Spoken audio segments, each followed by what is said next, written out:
Nous sommes le mercredi 7 juin, il est 18h. Bonjour et bienvenue dans cette nouvelle édition de votre journal 100% Vendée.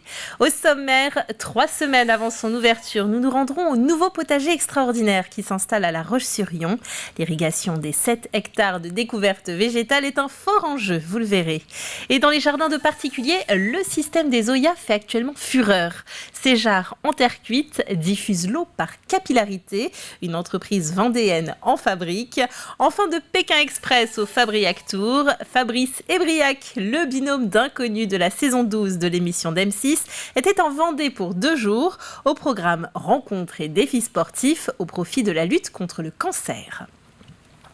Nous vous en parlons régulièrement dans ce journal. Le potager extraordinaire s'apprête à ouvrir à nouveau. Initialement situé à la Motte-à-Char, il a fermé ses portes en 2018 pour ouvrir plus grand, plus fort sur le site de Beautour à La Roche-sur-Yon.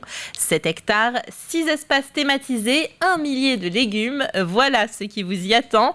À moins d'1 mois de l'ouverture, l'heure est au dernier préparatif. Grégoire de Châtillon. On termine les dernières installations, on plante les derniers végétaux, on prépare le système d'arrosage goutte à goutte. L'économie d'eau est un sujet majeur pour les 7 hectares du potager extraordinaire.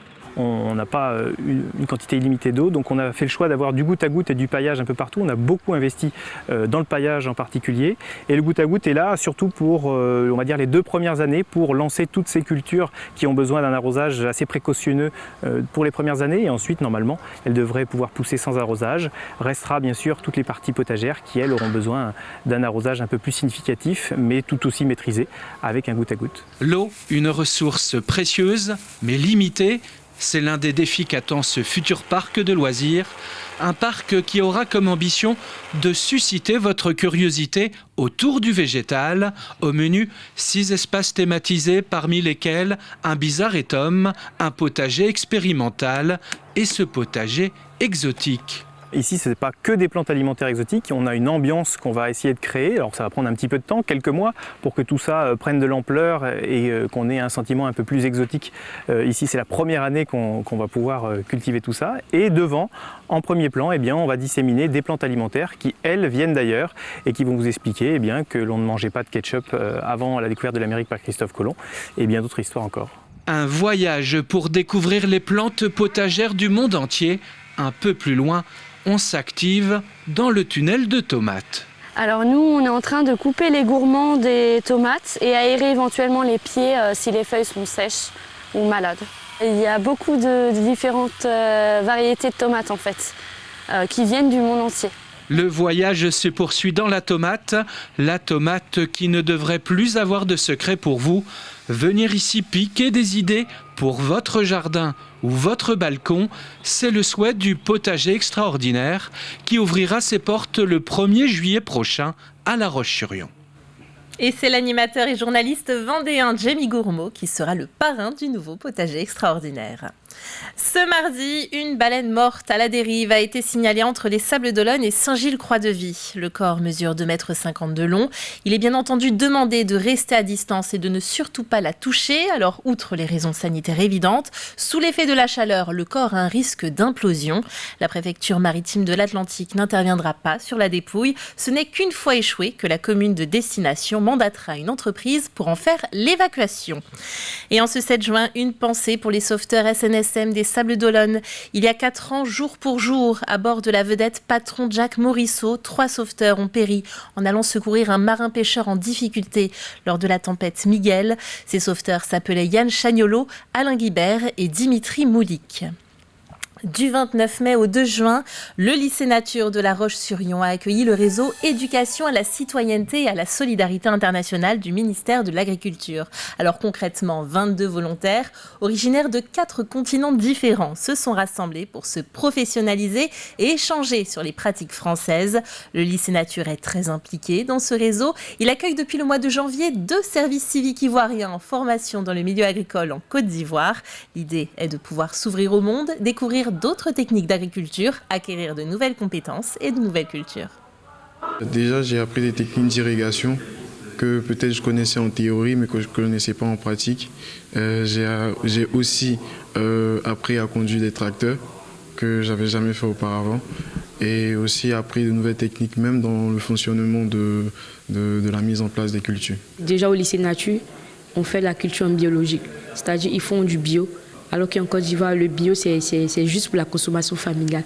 C'est-à-dire on ne produit pas du bio en fait, on fait du bio juste pour la consommation familiale. Donc je dirais qu'avec la France, j'ai pu voir l'agriculture sur un autre angle aussi. Passons de l'agriculture au potager avec cette nouvelle tendance. Connaissez-vous les oyas ? Ce sont ces sortes de jarres que l'on remplit d'eau et que l'on enfouit dans la terre pour qu'elles irriguent les plantes par capillarité. Alors le procédé n'est pas nouveau, il date de l'Antiquité, mais les restrictions d'eau de plus en plus fréquentes les remet au premier plan. Certaines d'entre elles sont fabriquées en Vendée. On regarde le reportage de Grégoire de Châtillon. On l'enterre jusqu'ici, Oui, on va le remplir d'eau d'accord. et donc ça va avoir une durée à peu près d'une semaine. Une fois enterrées, ces poteries qui ressemblent à des cruches vont directement délivrer de l'eau au pied de vos plantes. Le principe est simple, on remplit l'oya, puis on remet le couvercle. Ensuite, l'eau va s'écouler très lentement afin de diffuser à ces plants de tomates ce dont elles ont besoin. Alors nous, on n'a rien inventé, hein. C'est un système qui existe depuis la nuit des temps. Alors, on ne sait pas si c'est en Afrique, en Asie ou en Égypte, selon les différentes versions. On l'a juste remis au goût du jour parce que aujourd'hui, on en parle de plus en plus par rapport au réchauffement climatique. Des températures plus chaudes, des sols plus secs, cette ancienne briqueterie familiale de la mère Latière a senti le vent venir.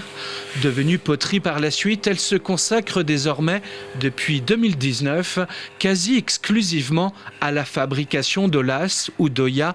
Vous appellerez ça comme vous voulez. Tout est une question de porosité dans cette poterie d'irrigation. Nous, c'est des choix de terre qui ont été faits pour que la porosité soit intéressante pour la plante. Donc les poteries de jardin en général ne sont pas poreuses d'origine. Une cuisson au degré près et le talent des potiers qui va faire la différence. Un savoir-faire que découvre Margot. Ça prend 5 minutes à faire, mais moi ça fait 1 mois et demi que je suis là. Et le premier mois, ça a été que des couvercles à faire parce que c'est la base de tout pour faire l'oya. Et je pense que bien 6 mois minimum pour pouvoir faire le petit oya. D'une contenance d'1 litre à 8 litres, ces arroseurs autonomes sont par les temps qui courent de plus en plus précieux pour tout type de plantes au jardin. 300 oyas sont fabriqués ici chaque jour dans cette poterie de la mère Latière. Leurs visages vous disent forcément quelque chose. Fabrice et Briac, le binôme d'inconnus de la saison 12 de Pékin Express, continue de vivre de folles aventures au gré des routes et des rencontres. Ils ont créé le Fabriac Tour, un tour de France à vélo, agrémenté d'étapes sportives. L'objectif est de récolter des fonds pour la Ligue contre le cancer, une cause qui les a personnellement touchés. 2 personnalités sympathiques qui ont marqué notre journaliste Colline Davy. Le binôme phare de la saison 12 de Pékin Express pose ses maigres bagages en Vendée. 2 étapes du Fabriac Tour passent ici avec un programme bien chargé pour la bonne cause. Une arrivée incroyable comme d'habitude au Sable d'Olonne. Voilà, c'est un endroit qu'on aime bien, la preuve on y retourne 2 ans après. À chaque fois qu'on arrive, on sort une petite urne, des petites dédicaces et puis les gens donnent ce qu'ils peuvent et ce qu'ils veulent pour la Ligue. Voilà, le but c'est de sensibiliser aussi un peu les gens à aller se faire dépister, à lutter contre la sédentarité. Ce Tour de France à vélo est organisé au profit de la Ligue contre le cancer et à chaque étape s'ajoutent des défis sportifs pour attirer les spectateurs. On a proposé aujourd'hui une petite activité tir à la corde en canoë. Je pense que c'est important pour tout le monde puisque, à mon avis, il y a beaucoup de personnes qui sont touchées dans toutes les familles. Donc il ne faut pas attendre que ça arrive chez soi pour donner. Donc nous, on fait à notre humble mesure. Donc voilà, on essaie de participer également. L'objectif est financier, mais pas seulement. Fabrice et Briac profitent aussi de leur notoriété pour promouvoir certaines valeurs.